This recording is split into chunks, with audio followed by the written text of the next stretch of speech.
الرحيم الحمد لله رب العالمين وأصلي وأسلم على المبعوث رحمة للعالمين وعلى آله وصحبه وسلم تسليما إلى يوم الدين أما بعد اللهم لا سهل إلا ما جعلته سهلا وأنت تجعل الحزن إذا شئت سهلا رب اشرح لي صدري ويسر لي أمري واحلل عقدة من لساني يفقه قولي.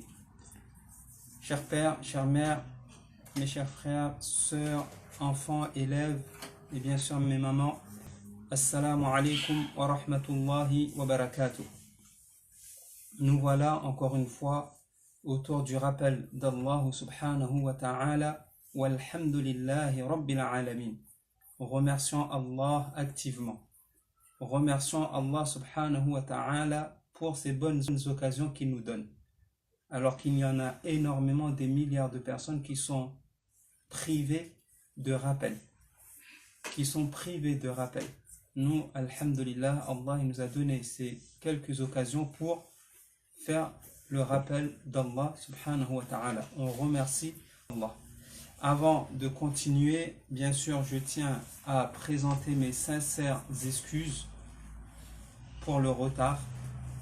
Le live, il était prévu à 15h pour des problèmes de logistique.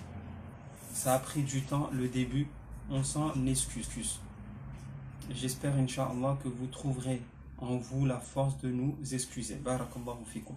Encore une fois, on prend notre belle occasion pour faire dua, masha'Allah, pour nos familles qui sont décédées avant nous, pour faire dua pour eux en ce mois béni, qu'Allah subhanahu wa ta'ala les bénisse, leur fasse miséricorde, qu'Allah fasse là où ils sont dans leur tombe, qu'ils soient mieux que lorsqu'ils étaient sur terre, et qu'Allah nous unit avec eux, incha'Allah ta'ala, dans son vaste paradis.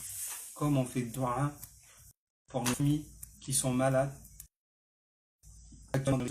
ou bien malades à la maison, al-muhim, on fait dua pour eux, qu'Allah subhanahu wa ta'ala les guérisse d'une guérison rapide et totale. Comme on fait dua kadhalika pour nos proches, nos camarades et ceux qu'on ne connaît pas, qui ne sont pas musulmans, qui n'attestent pas de l'unicité d'Allah subhanahu wa ta'ala. Qu'est-ce qu'on fait? On fait dua pour qu'Allah il les guide. On fait dua pour qu'Allah subhanahu wa ta'ala il les guide. Barakallahu fikum. Mada ba'da Ramadan. Le sujet d'aujourd'hui, comme vous savez, c'est de parler qu'y a-t-il après le mois de Ramadan. Deuxième étape, ou bien deuxième partie. Car on a vu la première partie, mercredi, on a vu ce premier cas de figure de ces personnes qui vont tout abandonner de ce qu'ils faisaient de bien pendant Ramadan.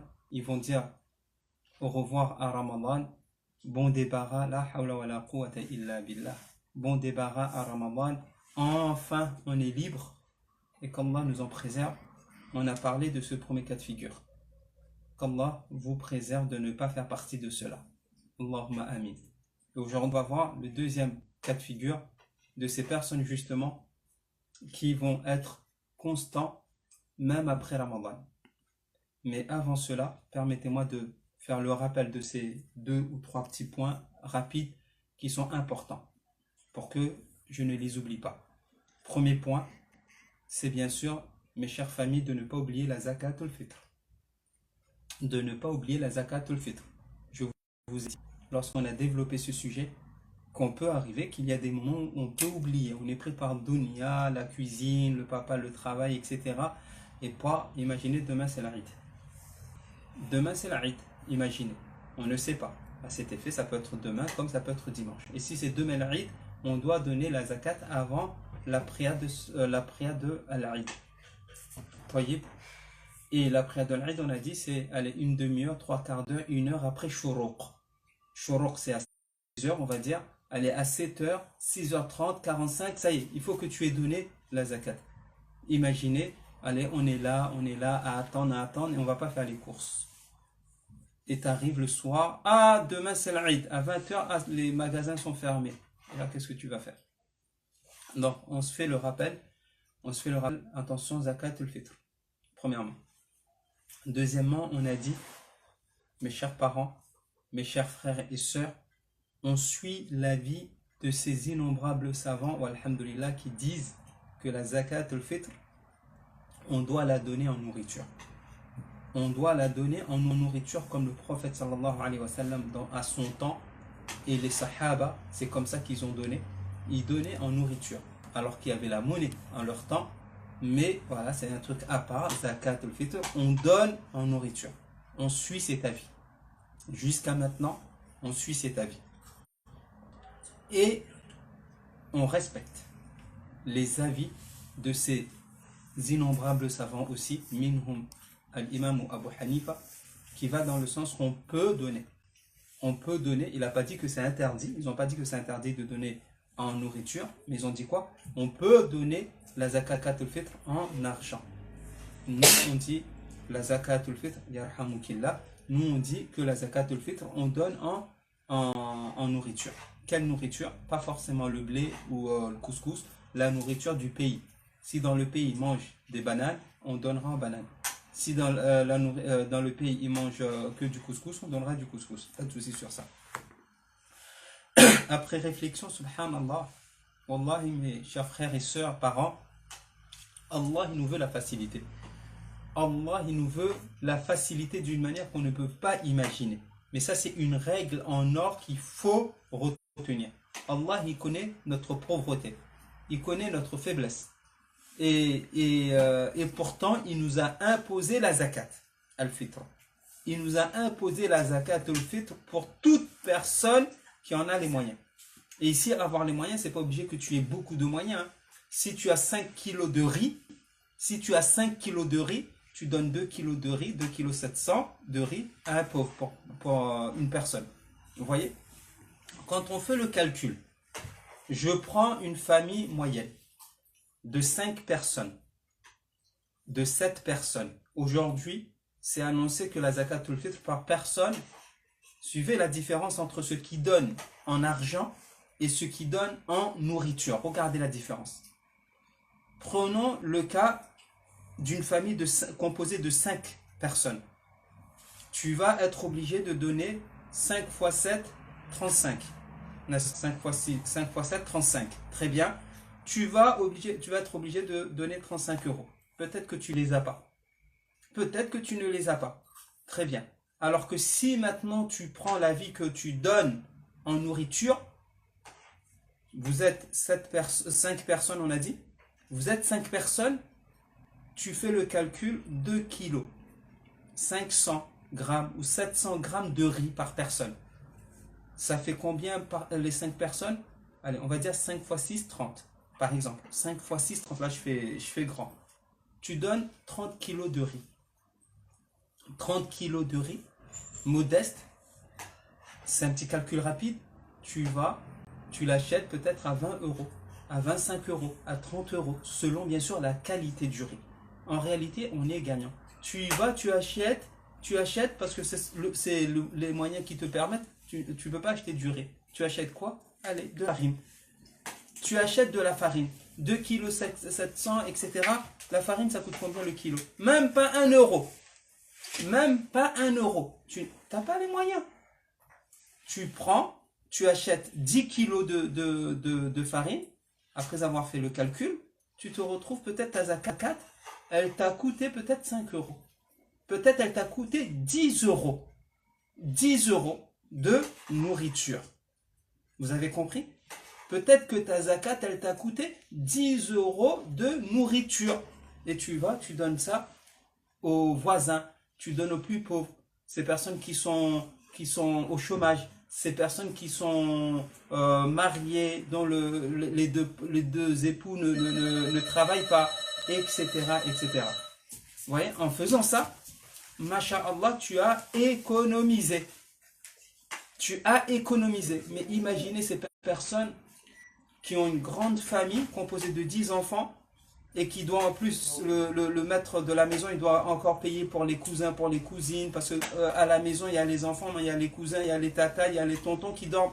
Et là, il se retrouve à donner 150 euros, 200 euros C'est beaucoup, 150 euros, 200 euros. Alors que si maintenant il avait pris l'avis de donner en nourriture, ça lui aurait peut-être coûté 50 euros de nourriture. Voilà ce qu'Allah il nous veut. La facilité, économiser, mais non, on est là à dire non, on ne veut pas cette facilité-là. On veut se débarrasser de notre zakat. Al-Muhim, n'oubliez pas de donner la zakat. Deuxième point important, chère famille, c'est bien sûr, on a avant avant la venue du mois de Ramadan, on avait dit, on décore la maison, on embellit la maison pour la venue de Ramadan. Là c'est l'Aïd, s'il vous plaît. Là c'est l'Aïd, on doit pareillement décorer la maison, embellir la maison. Que ce qu'on veut, c'est que à la maison, dans les maisons musulmanes aujourd'hui, qu'il y ait une ambiance de fête. Allahu Akbar.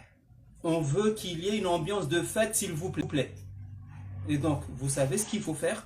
Il faut que nos enfants, les petits frères, ils ressentent que demain c'est l'Aïd, il y a la fête. C'est la fête. Il y a les ballons qui sont gonflés. Il y a les drapeaux, il y a les guirlandes, il y a une ambiance de fête. Comme ils voient cela pour ceux qui fêtent Noël. D'accord? Comme ils voient cela pour ceux qui fêtent Noël. Nous, on ne fête pas Noël, bien sûr, mais on voit l'ambiance dans les maisons des non-musulmans, comment ils embellissent leur maison. Pourquoi? Avec Noël. Et j'ai envie de dire, avec un gros passement au cœur, tu vois même des maisons musulmanes, guirlandes, sapin Noël, cadeaux, au salon. Qu'est-ce qui se passe? Ben, c'est Noël. Et pour l'Aïd, qu'est-ce qu'il y a? Il y a Walou. Il n'y a rien. C'est dommage. C'est malheureux. On prive, bien sûr, nos enfants de Noël. On leur dit, Noël, il ne faut pas fêter Noël. Mais si on leur dit ça, il faut qu'on leur dise, par contre, l'Aïd, tu verras, l'Aïd, ça sera Noël. Quand je dis ça sera Noël, l'Aïd, ça sera une fête pour nous aussi. Et donc, on prend ce challenge. Si on a les moyens, pas obligé d'acheter plein de choses à la maison avec du coloriage, avec ambiance de fête, s'il vous plaît. C'est ce que le prophète sallallahu il aurait voulu. Et c'est ce qu'Allah il veut de nous. Permettez-moi de vous dire, au temps du prophète, ce qui se passait le jour de l'Aïd. Vous savez ce qui se passait le jour de l'Aïd? Le prophète, il accueillait quoi? Des groupes de personnes qui venaient, en l'occurrence de Habasha, Éthiopie, ils venaient et ils s'amusaient. Ils s'amusaient. Vous savez où ils s'amusaient? À l'intérieur de la mosquée. Subhanallah. Ils s'amusaient. C'est le jour de l'Aïd, ils s'amusaient. Il y avait peut-être des sketchs, des choses qu'ils n'avaient pas l'habitude de voir. À tel point que le prophète sallallahu alayhi wa sallam, vous savez ce qu'il faisait? Il ramenait, masha'Allah, ses épouses, en l'occurrence Aïcha radiallahu anha, qui était bien sûr l'une des épouses du prophète alayhi salatu wassalam. Il allait avec sa femme à la fête de l'Aïd. Et vous savez comment le prophète il faisait? Le prophète il se mettait debout et Aïcha elle se mettait derrière le prophète sur les talons et il regardait, d'accord, sur l'épaule du prophète, masha'Allah, et il regardait les gens jouer et s'amuser. Et c'était étonnant. Les sahaba, le prophète avec Aïcha, mais oui, c'est un jour de fête. C'est un jour de fête. On doit montrer notre joie. Notre religion, ce n'est pas une religion où on s'enferme. On n'a pas le droit de jouer. On n'a pas le droit de s'amuser. On n'a pas le droit de sortir en famille. De montrer notre joie un jour comme le jour de l'Aïd. On se doit de faire cela. Certes, il y a le confinement. On fait attention. On fait attention, bien sûr. Mieux vaut prévenir que guérir. Mais cela n'empêche pas que, allez, on sorte tout en discrétion, en faisant attention, avec les masques et tout, on va dans un coin, et on s'amuse, à la maison, des repas, etc., de la joie. Ça n'empêche pas cela. Vous voyez un petit peu, c'est ça notre belle religion. Et en plus de cela, n'oubliez pas, masha'Allah, les cadeaux. Le diplôme pour féliciter les plus petits. Et on en parlera, on les encouragera, on les félicitera, masha'Allah, on leur dira, ces petits bonhommes, ces petites fillettes, masha'Allah, ces petites fillettes qui n'avaient pas l'âge de jeûner. J'entends des choses inimaginables. Subhanallah, en cette période d'été, où il fait très chaud, vous savez ce que j'entends? Quelquefois, quand on allait distribuer les packs Ramadan, Des familles, ah mon fils il jeûne, il a quel âge? Ah ma fille elle jeûne, elle a quel âge? Elle a 7 ans, elle a 8 ans. Combien de jours elle a laissé? Combien de jours elle a jeûné? Jusqu'aujourd'hui elle a tout jeûné. Wallahi uqsimu billah.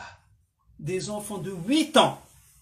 Des enfants de 8 ans, les parents ils nous disent qu'ils jeûnent tout. Quoi? Dans cet état, avec la chaleur et tout, oui, l'enfant veut tout jeûner, on le laisse jeûner. Masha'Allah. Ces enfants-là, ils méritent quoi? Ils méritent plus qu'un bravo. Ils méritent beaucoup de félicitations, Masha'Allah. C'est des bons, c'est des forts. Alhamdulillah, Rabbil Alamin. Diplôme, cadeau, etc., etc. Il faut absolument, selon les moyens. Wallahi, un bisou sur le front, ça peut être un cadeau. Wallahi, une petite tape sur l'épaule, masha'Allah, félicitations, ça peut être un cadeau. Pourquoi? Parce qu'on n'a pas les moyens d'acheter la moto pour notre enfant, d'acheter la voiture pour notre enfant, d'aller en voyage, on n'a pas tous ces moyens-là. Voilà, on fait avec le peu de moyens qu'on a, la famille. Mais le muhim, à l'approche, à la veille de l'Aïd, ça peut être demain, ça peut être après-demain, qu'on se prépare à fêter cela. Qu'on se prépare à fêter cela et à montrer les membres de notre famille qu'on est content. Après qu'on aura fait l'Aïd, Inch'Allah, on a dit comment faire l'Aïd à la maison. Et peut-être ce soir, on fera un petit post pour ceux qui n'étaient pas là. Pour info, les dourous que je fais, à l'heure actuelle, ils sont sur YouTube. D'accord? À l'heure actuelle, ils sont sur YouTube. Vous allez, vous tapez peut-être mon nom, mon prénom, etc.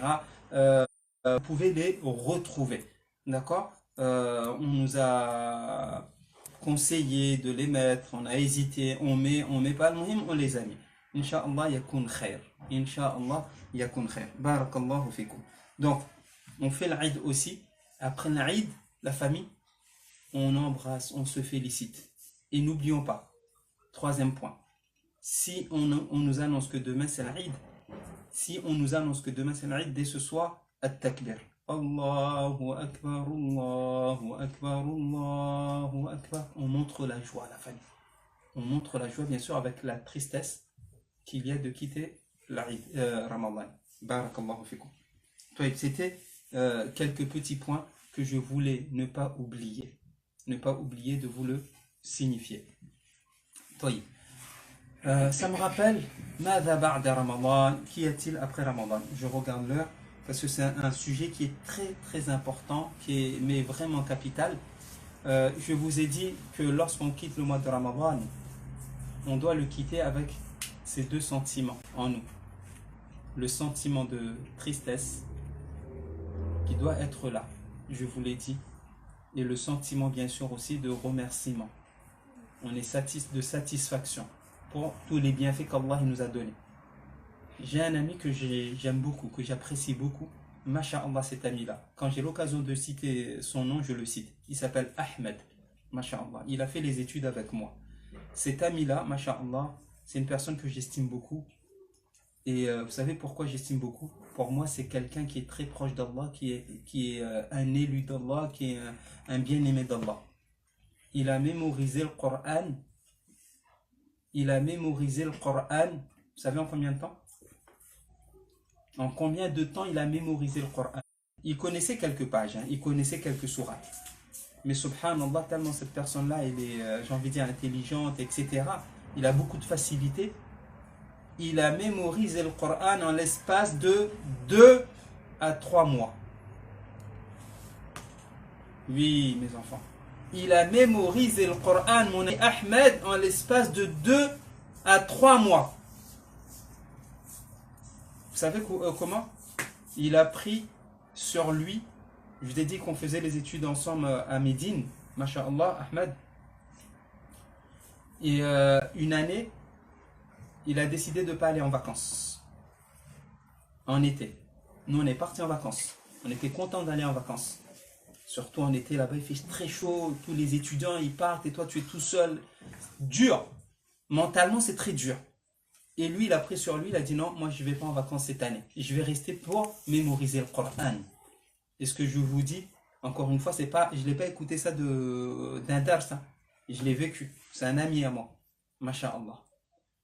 Et il a décidé de rester pendant 2 mois confiné en Arabie Saoudite avec une chaleur de 50 degrés à l'ombre. Subhanallah, tellement quelquefois il faisait chaud que de l'internat à la mosquée, on prenait des parasols. Alors que c'était pas loin, c'était quoi? C'était peut-être 2 minutes, 3 minutes à pied. Mais tellement la chaleur, il tape que parasol.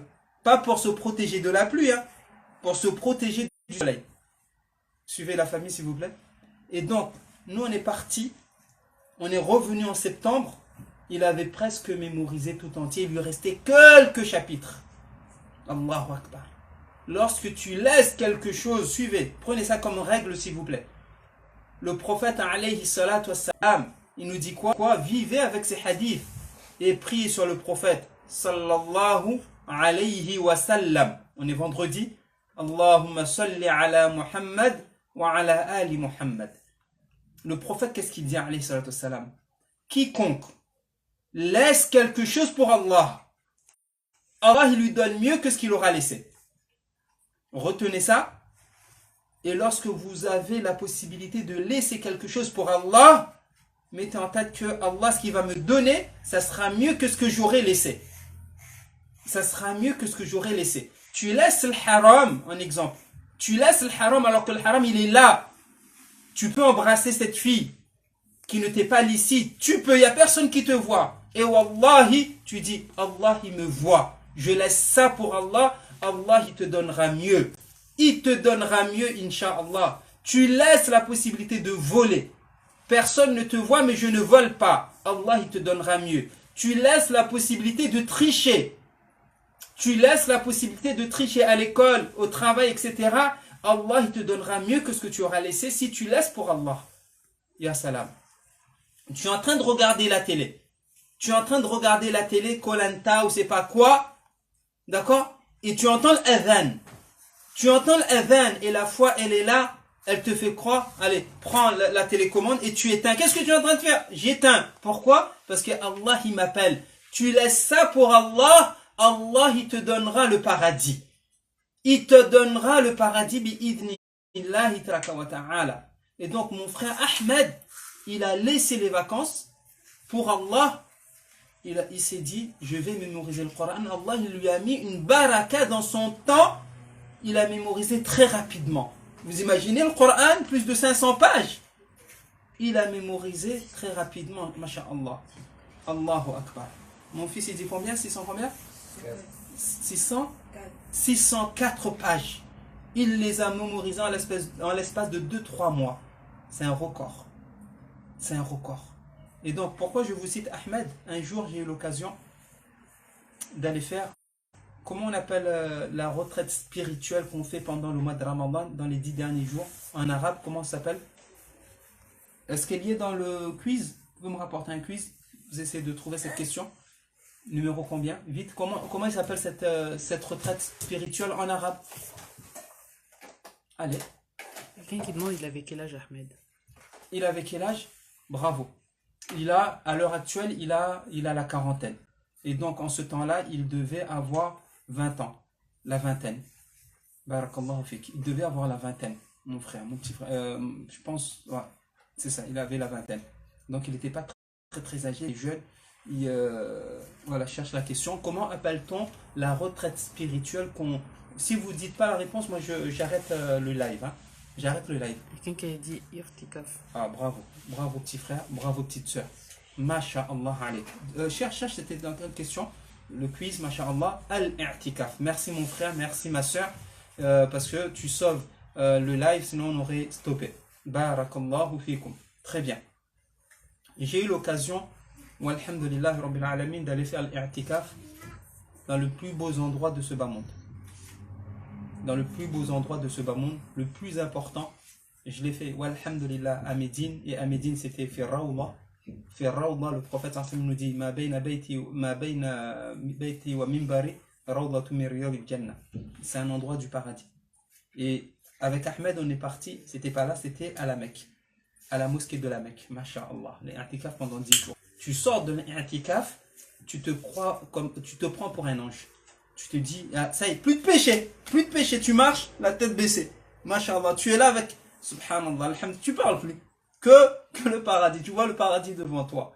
Ya Allah. Pourquoi pendant 10 jours, tu entends que le Coran, tu lis que le Coran, tu fais que des sunnahs, rien du tout de ce bas monde. Tu sors après cela, t'es pas un guerrier. T'es un super guerrier. Tu te prends pour un ange, masha'Allah. Très bien. Et donc, je disais, tu l'as trouvé? Quoi la question? Donne le téléphone pour chercher. Je disais, donc, j'ai eu l'occasion de l'I'tikaf avec mon ami, une année à la Mecque. Suivez bien. Ah, c'est bon, j'ai trouvé. Donne. Un jour comme aujourd'hui. Barakallahu fik. Ah. Question numéro 42. Question numéro 42 dans notre quiz. 50 questions en réponse. Question numéro 42, vous trouvez. Comment s'appelle le retrait spirituel que le prophète sallallahu alayhi wa sallam effectuait pendant les 10 dernières nuits du mois de Ramadan? Deux propositions. Al-i'tikaf, at-tawaf. La réponse bien sûr, al-i'tikaf. Avec la petite explication derrière. Alhamdulillah, il sert notre quiz, masha'Allah. Barakallahu fikum. Donc, pendant ces 10 derniers jours, je me suis retrouvé avec lui à la mosquée. Et lui, vous imaginez, c'était un Coran. Et il m'a boosté. Il révisait. Je l'aime beaucoup ce frère. Aujourd'hui, je crois le live, ça va parler que de moi là. J'aime beaucoup les parenthèses. Hein. Je ne sais pas si vous avez remarqué.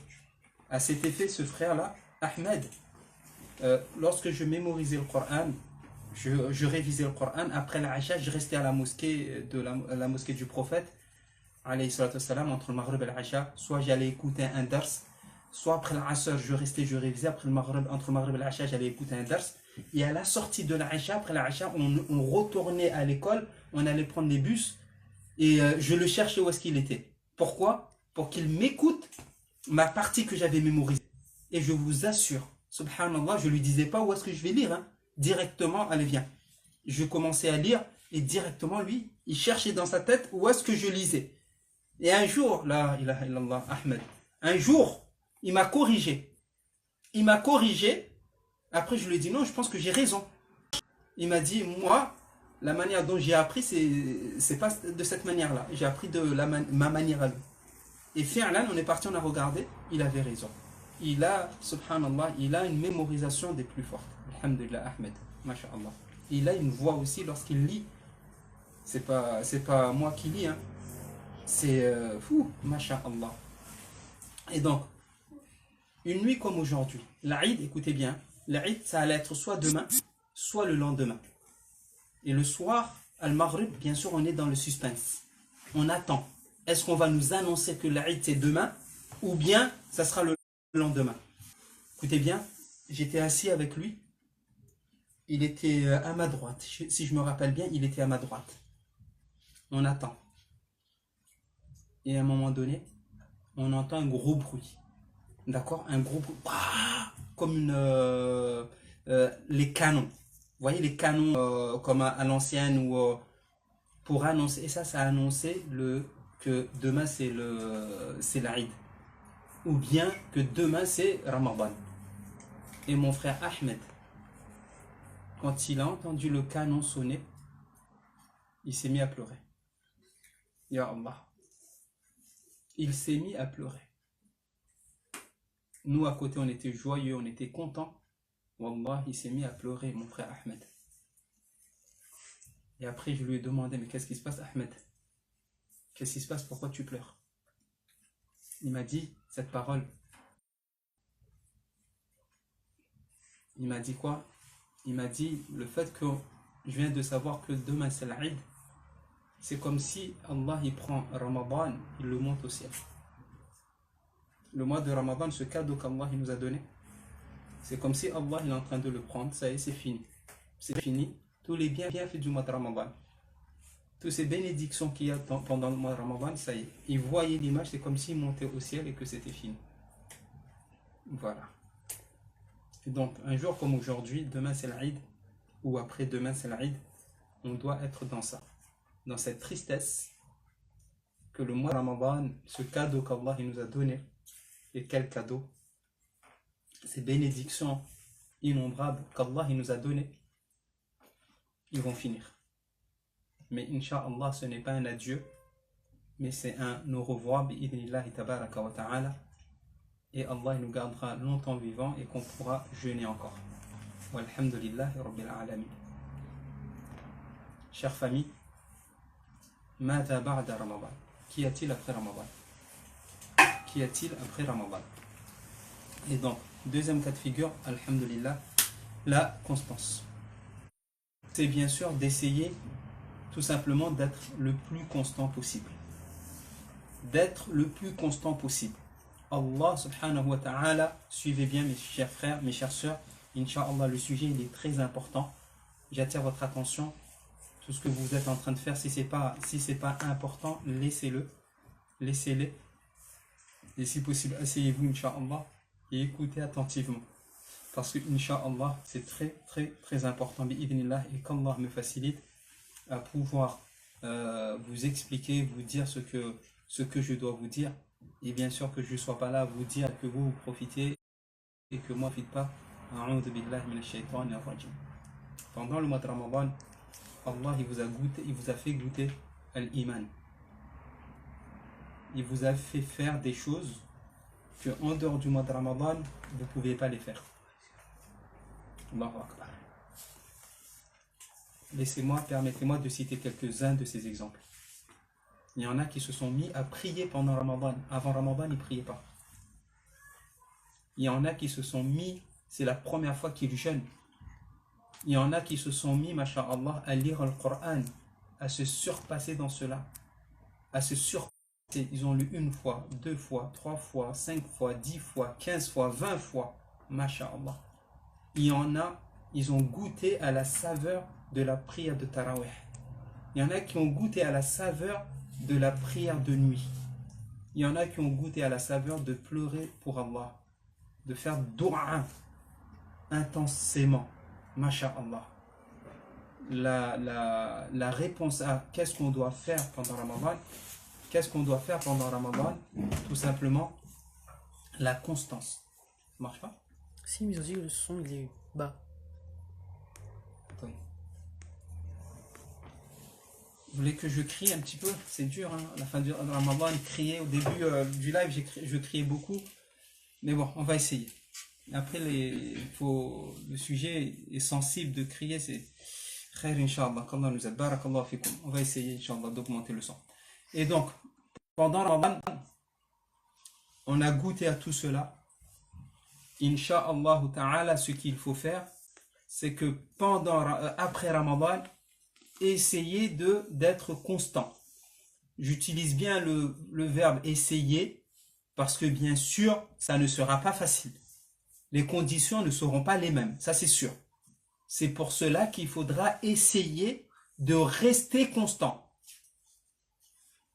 Voyez, après bien sûr, on va baisser d'intensité, ça va de soi. Ça va de soi, on ne pourra pas lire autant, on ne pourra pas prier autant la nuit, etc. Les conditions ne sont pas les mêmes. Mais il y a un seuil qu'il ne faut pas baisser.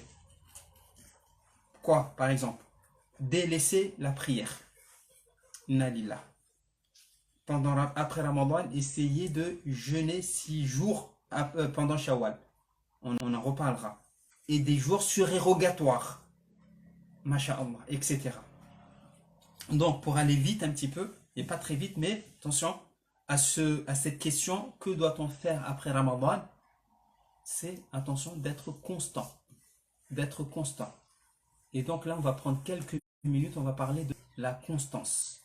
La constance qu'on appelle en arabe al-istiqama, ou bien al-thabat. Al-istiqama, ou bien al-thabat. On va en parler, bi'idhnillahi ta'ala, selon ces points.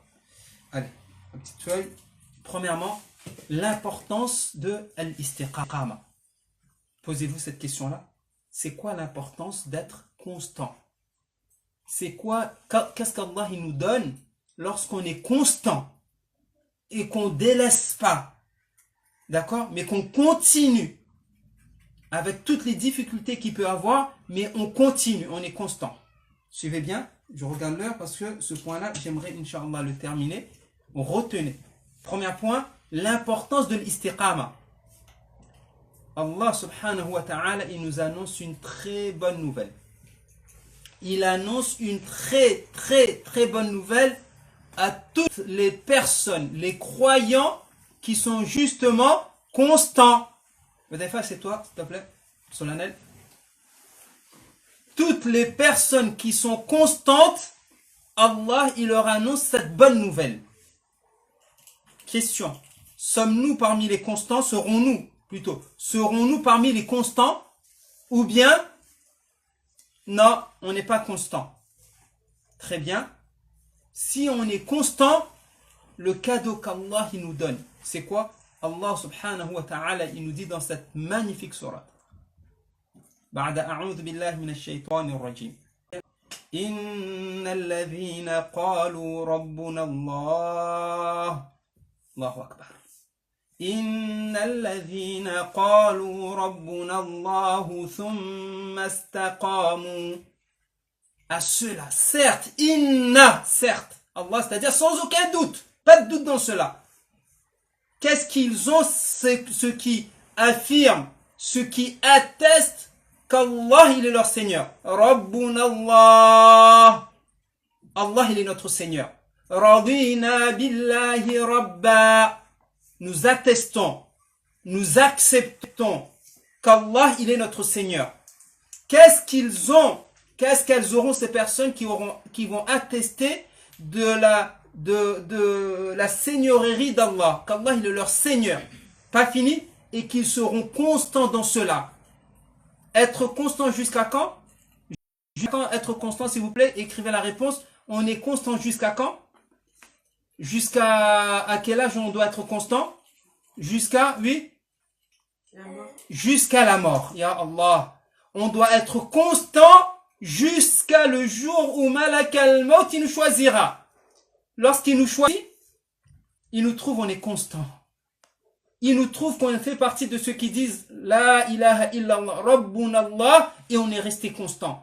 Pas ça monte, ça baisse, aujourd'hui je prie, demain je prie pas, aujourd'hui je jeûne, demain je jeûne pas, aujourd'hui je suis bien, demain je suis pas bien, aujourd'hui je suis croyant, demain je suis shaitan, aujourd'hui je suis... Non.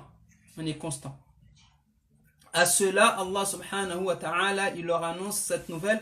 Inna alladhina qalu rabbuna Allahu thumma istaqamu tatanazzalu alayhimul malaika.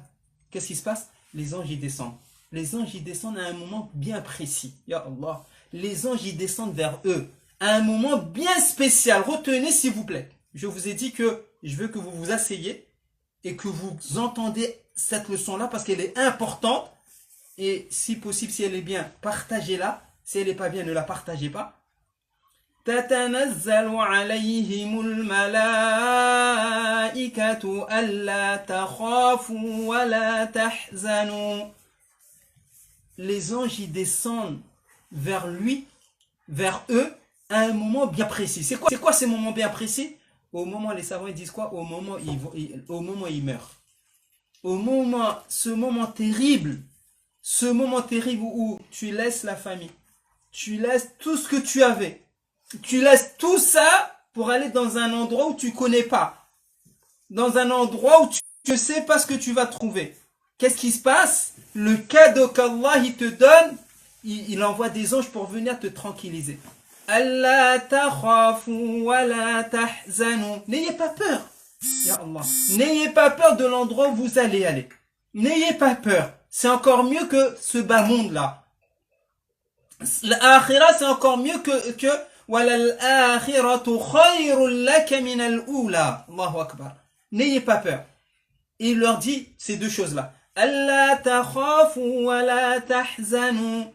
N'ayez pas peur et aussi ne soyez pas triste.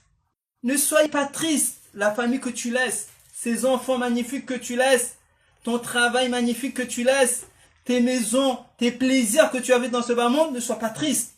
Ce que tu vas retrouver là-bas, ça sera encore mieux. Allah tatanazzalu alayhimul malaikatu alla takhafu wa la tahzanu. Et c'est pas fini. وَأَبْشِرُوا بِالْجَنَّةِ الَّتِي كُنْتُمْ تُوعَدُونَ. وَأَبْشِرُوا. Bonne nouvelle. بِالْجَنَّةِ. C'est quoi? Le paradis que tu as tant espéré, ya Allah. À qui ces cadeaux? Les anges qui descendent, qui te tranquillisent. Les anges qui descendent, qui te disent, n'aie pas peur et ne sois pas triste. Et au-dessus de cela, il t'annonce la bonne nouvelle que tu fais partie des gens du paradis. À qui ces cadeaux-là? La famille, à qui? Les personnes qui auront dit, Rabbunallahu thumma istaqamu. Ils seront restés constants. Ils seront restés constants. Ils auront eu la force, l'énergie pour rester constants. Vous voyez un petit peu l'importance de cela? Allahu Akbar.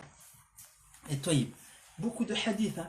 Un hadith, sahabi vient voir le prophète sallallahu alayhi wa sallam, Abdullah, il lui dit, oh prophète, donne-moi une bonne nouvelle, une bonne parole, enseigne-moi une bonne parole. Et le prophète sallallahu alayhi wa sallam lui dit, Qul, dis, amantu billah, thumma istaqim. Dis que tu crois en Allah et reste constant. Et rester constant, c'est quoi la famille? On a dit, c'est bien sûr de bien œuvrer. Jusqu'à quand? Après Ramadan, ça y est, on stoppe, basta, c'est fini?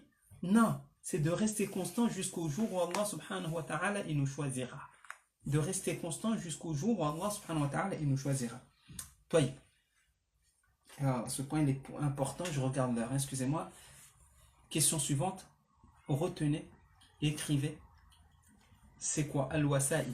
C'est quoi les, comment je vais dire ça? Les outils qui vont te permettre d'être constant. C'est quoi les outils qu'on peut mettre en place qui vont nous permettre d'être constant justement dans un monde qui nous pousse ou bien nous tire vers Jahannam. Dans une période où c'est plus facile de commettre le péché les plus gratuits, les bons marchés. Comment on dit ça? Ouais, c'est ça, les bons marchés que le hasanat. Une bouteille de bière, peut-être ça coûte moins cher qu'un Mirinda, peut-être, je sais pas. Alhamdulillahi Rabbil Alamin, je ne sais pas, ne me demandez pas combien ça coûte, je ne sais pas. Et Inch'Allah, je veux pas savoir. Je veux pas savoir combien ça coûte. La hawla wa la quwwata illa billah. Le kilo de hallouf, peut-être c'est moins cher que le kilo du bovin. Sûrement, c'est moins cher. Le haram, c'est moins cher aujourd'hui. Comment être constant et ne pas être attiré vers ça? C'est plus facile, mes chers frères et sœurs, de sortir avec une fille au lieu d'aller voir ses parents, de dire je voudrais me marier avec votre fille. C'est plus facile cela. C'est plus facile d'aller à la banque et d'aller faire un riba. C'est plus facile que de travailler d'arrache-pied et d'avoir ce que tu veux. Vous voyez un petit peu? Comment être constant? Comment être constant, c'est la question que je vous propose. Donc, ici, face à cette question-là, la famille, il y a beaucoup de choses à faire. Il y a beaucoup de choses à faire. J'aimerais pas qu'on les cite et après c'est fini. La ilaha illallah, c'est dur, hein. Wallahi, c'est très très très dur. Illa man rahimahullah. J'ai en tête des amis qui venaient à la mosquée avec nous. Du jour au lendemain, non, ils arrêtent. Avant-hier, j'étais parti dans une librairie, livrer des diplômes. Une librairie que j'aime beaucoup, que je vous conseille, la librairie Al-Bayyina, parmi d'autres. Mais j'aime beaucoup cette librairie-là, Al-Bayyina, qui se trouve à Argenteuil. Et donc, je suis allé livrer à mon frère Bilal. Et dans les escaliers, je dis assalamu alaikum à un jeune. D'apparence, c'est un musulman. Il me dit wa alaikum salam. Et je lui dis le ramadan c'est bientôt fini, hein, c'est très tôt. Il me dit ouais, c'est triste. Alhamdulillah. Je sors, je le vois, il sort sa cigarette. Et c'était pire que la cigarette. Ça sentait pas la cigarette. Je me suis dit inna lillahi wa inna ilayhi raji'un. Qu'est-ce qui se passe? Qu'est-ce qui se passe? Mohammed, Fatima, Abdallah, ils ne jeûnent pas pendant le mois de Ramadan. Fatima, pendant le mois de Ramadan, ils sortent comme si c'était un défilé. Moins tu es habillé et mieux c'est. Qu'est-ce qui se passe, la famille? pendant le mois de Ramadan, le mois le plus sacré des plus sacrés, le plus important des plus importants. Après Ramadan, qu'est-ce qui va se passer? Et donc, comment être constant dans ce mois? Premier point, s'il vous plaît, premier point à retenir, faire dua. Beaucoup de dua dans ce sens-là, comme le prophète sallallahu nous a enseigné. Ya muqallib al-qulub, thabbit qalbi ala dinik. Le prophète sallallahu il demandait à Allah, ou Allah, affermis mon cœur. Rends-moi constant. Ouais, thabbit qalbi ala dinik. Mon cœur, que ça soit toujours constant. Si le prophète il était là à demander ce dua, vous imaginez, nous, alors que le prophète sallallahu il nous fait peur, il nous dit quoi? Fort possible qu'il y ait des gens, ils dorment la nuit, ils dorment musulmans, et le matin ils se réveillent mécréants. Ils dorment mécréants, ils se réveillent musulmans. On ne sait pas quand est-ce que tu dévis. Et donc attention à ces points. Attention à ces points, vous qui avez bien jeûné, vous qui avez bien prié, vous qui méritez toutes nos félicitations. Attention à ces points. Constance, s'il vous plaît, la constance. Donc, premier point, beaucoup de dua, s'il vous plaît. Allah subhanahu wa ta'ala nous dit demandez-moi, je vous donnerai. Soyez sincères. Ici, soyons véridiques, soyons très très sincères et pleurons pour Allah subhanahu wa ta'ala. Qu'Allah subhanahu wa ta'ala ne change pas nos cœurs. Qu'Allah il ait pitié de nous qui ne change pas nos cœurs. Et ça, on n'est pas à l'abri, on ne sait pas. Moi qui vous parle, je ne sais pas comment je vais finir. Vous qui m'écoutez, vous ne savez pas comment vous allez finir. Est-ce qu'on va finir et Allah il est satisfait de nous? Ou bien malheureusement à un moment donné, on va baisser la garde et tu reçois un crochet et un direct, il percute et tu tombes par terre KO, c'est fini. Pourquoi? Parce que tu ne seras pas constant.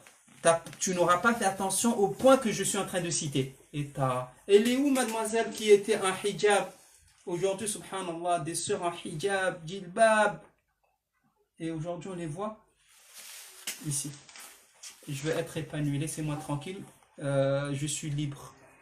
La constance, elle est où? La constance, elle est où? Il y a quelque temps, on voyait rien du tout. Et là, maintenant, on voit tout. La constance. Vous voyez un petit peu la constance? Attention. Donc, beaucoup de dua, s'il vous plaît. Deuxièmement, avoir l'iman. Mais pas n'importe quel iman. Avoir l'iman al-qawi. Avoir une forte foi qui nous permet de savoir et de différencier le bien et du mal et de ne pas faire attention. Ya Allah, Ya Allah, Ya Allah de cet iman. Combien de fois, mes chers frères et sœurs, combien de fois il nous est arrivé soit de glisser dans le péché ou soit d'être près de tomber dans le péché. Mais heureusement, Allah, il nous aime, il te relève. Ya Allah, quelle belle histoire. L'histoire du prophète Youssouf alayhi salatu wassalam. Vous imaginez Youssouf alayhi salatu wassalam dans une chambre avec Imratul Aziz et qui ferme la porte et qui le tient. Quelle foi! Heureusement, Youssouf, il a dit non. Les savants disent que Youssouf, il a vu un signe qui lui a permis de dire non. Ma'adallah, innahu rabbi ahsana mathway. Ma'adallah, a'udhu billahi minash shaytanir rajim. Mais combien d'entre nous tombent dans le péché? Alors qu'on prie, alors on jeûne, mais la constante, elle n'est pas là. Après Ramadan, ça y est, basta. Ne me parle plus de din, non. Vous voyez un petit peu la difficulté qu'il y a dans cela, la dangerosité. Donc beaucoup de dua. L'iman, il faut qu'il soit fort pour justement ne pas succomber, ne pas tomber dans le péché. Ne pas tomber dans le péché, pour cela, il faut l'iman. Troisième point difficile, c'est quoi? Avoir un peu de science. S'il vous plaît, avoir un peu de science. Ça y est, arrêtons. On a appris l'anglais, on a bac plus 10, masha'Allah. On a appris l'anglais, l'espagnol, c'est pas quoi. Maintenant, allez, il est temps d'apprendre l'arabe. Il est temps d'apprendre le Coran. Il est temps d'apprendre le fiqh, d'apprendre le tawhid, de connaître notre religion pour que justement, on ne tombe pas dans les pièges de shaitan. Comment tu veux ne pas tomber dans les pièges de Shaitan alors que tu ne le connais pas? Comment veux-tu aimer Allah? Veux-tu être constant alors que tu ne connais pas? Et donc, ici, troisième conseil qu'on donne, inscrivez-vous dans les durus, dans les madrasas, apprenez, d'accord? Lorsque vous savez qu'il y a des bons dars, allez-y, etc. Apprenez votre religion à gogo, s'il vous plaît. En commençant par le tawhid, la lecture de Coran, etc., etc. Comme ça, vous allez être constant, insha'Allah ta'ala. Toi, parmi les points, la famille, parmi les points essentiels, et que j'aimerais rester longtemps, qui nous permet d'être constant, il y en a beaucoup. Hein. Peut-être un jour, je consacrerai que ça, les points qui nous aident à être constants. Les points, pour moi, j'ai envie de dire, je pense que c'est le plus important, où il fait partie des plus importants. Sans ce point-là, il sera très, très, très difficile pour que tu restes constant. Il sera très difficile, voire même impossible, que tu restes constant. Il faut vraiment que tu sois un wali d'Allah si tu n'as pas ce point-là pour que tu restes constant. On a cité dua, la foi, c'est normal. La science, tout ça, c'est très très bien. C'est très très très bien. Il faut les avoir. Mais si tu as tout ça et tu n'as pas ce point-là, ça sera difficile pour que tu restes constant. La ilaha illallah. Si je m'étais coiffé, j'aurais enlevé ma chachia parce que ce point-là, il est essentiel. Il donne la chair de poule. Il fait chaud en plus. C'est quoi ce point? C'est quoi, Hudayfa? Avoir un bon entourage. Ya Allah, mon fils, il vient de donner la réponse. Il vient de donner la réponse. La famille, c'est quoi le point qui va faire en sorte que vous soyez constant? Que vos enfants, ils soient constants. Ils soient constants, c'est quoi? Tout simplement, c'est de se retrouver dans un bon entourage. Et oui, de se retrouver dans un bon entourage. Quand tu regardes sur ta droite, tu vois Abu Bakr qui est là, masha'Allah. Quand tu regardes à ta gauche, tu vois Omar qui est là, masha'Allah. Et quand je dis Abu Bakr et Omar, pas Abu Bakr Bouba d'aujourd'hui, Abu Bakr Siddiq.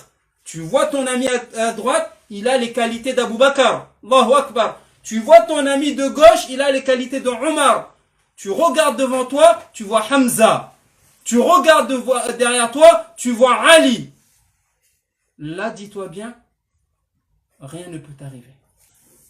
Pour mes sœurs, je ne vous ai pas oublié. Lorsque vous vous retrouvez et que tu regardes à ta droite, tu vois Aïcha, la femme du prophète. Tu regardes sur ta gauche, tu vois Khadija. Masha'Allah. Tu vois devant toi, tu vois Asma, la fille de Abu Bakr. Tu vois derrière toi, tu trouves qui? Je suis en train de chercher les sahabiyas clés, masha'Allah.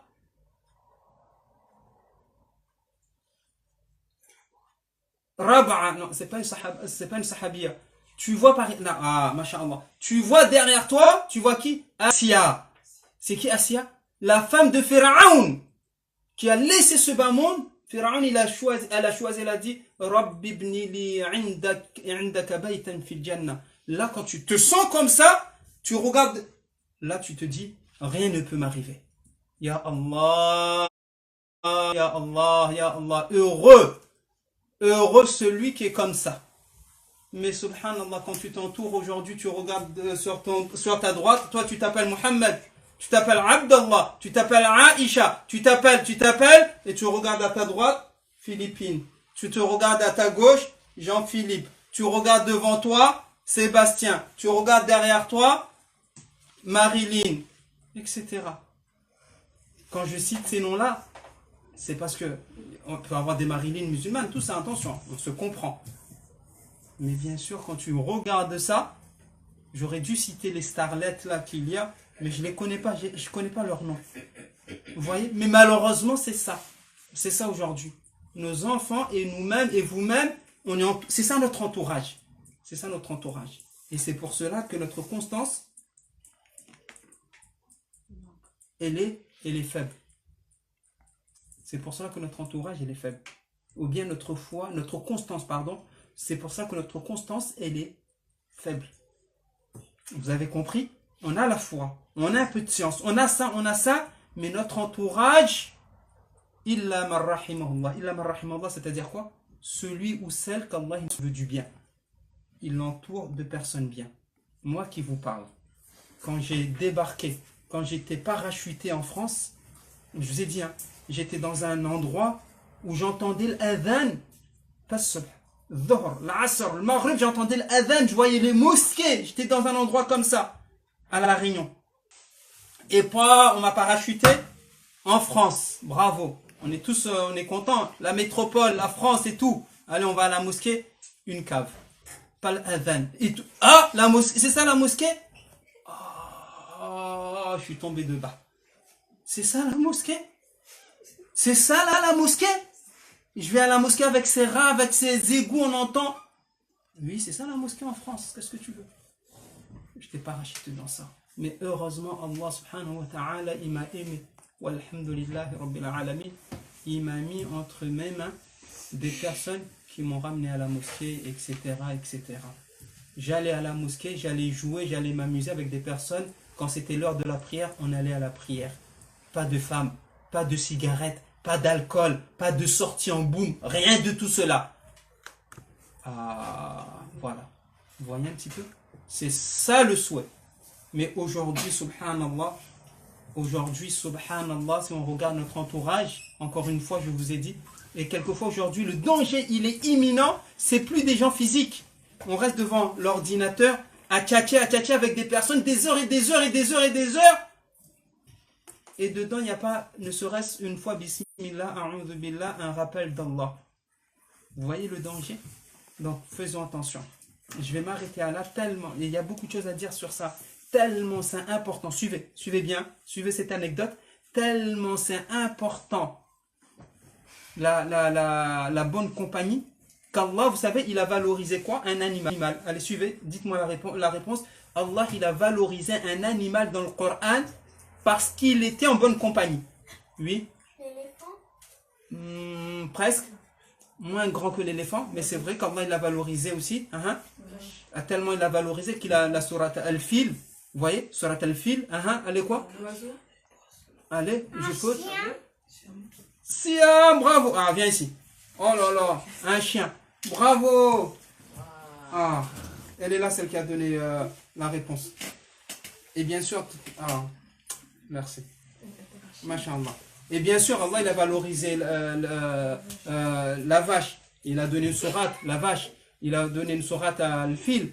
Mais ici, Allah, il a valorisé le chien. Dans quelle sourate il est mentionné cette histoire? Non? Une petite sourate? Une grande sourate. Allez, la famille internaute. Il se trouve pas dedans. Hein. Il se trouve pas dans ça. Ne cherchez pas dans notre fils. C'est quoi la sourate qu'on doit lire le vendredi, la famille? Sourate Al-Kahf. La famille. La famille. Ya Allah, vous voyez que c'est important. Je regarde l'heure, c'est presque fini. Allah, il a valorisé le chien qui se trouve dans Sourate Al-Kahf lorsqu'Allah, il a mentionné ce petit groupe de bonhommes, masha'Allah, qui ont fui le tyran pour protéger leur religion. Et parmi eux, il y avait quoi? Un chien. Allah, dans le livre, dans son saint livre, il mentionnait ce chien. Les savants, ils disent pourquoi? Parce que ce chien-là, il était en bonne compagnie. Et lorsque tu es en bonne compagnie, Allah, il n'oublie personne. Allahu Akbar. Dites Allahu Akbar. Lorsque tu es en bonne compagnie, Allah, il n'oublie personne. Mais lorsque tu es en mauvaise compagnie, c'est pour cela, mes chers enfants. C'est pour cela, mes chers enfants, s'il vous plaît. Prenez votre téléphone. Prenez votre téléphone avec moi. Toutes les personnes que vous voyez et que ces personnes-là, ce n'est pas des bonnes personnes pour vous, next. C'est ça l'émission, il y avait une émission comme ça. C'est ça? Next. Suivant. On efface. La force. Cette personne-là, elle est bien pour moi. Je garde. Cette personne-là, elle est mauvaise, je mets de côté. Il faut avoir cette force. Barakallahu fikum la famille. Voilà. Le paradis, il est cher. Il faut aller le chercher. Merci à vous. On se dit dans quelques minutes, Inch'Allah. Barakallahu fikum wa la'afa minkum. Wassalamu alaikum wa rahmatullahi wa barakatuh.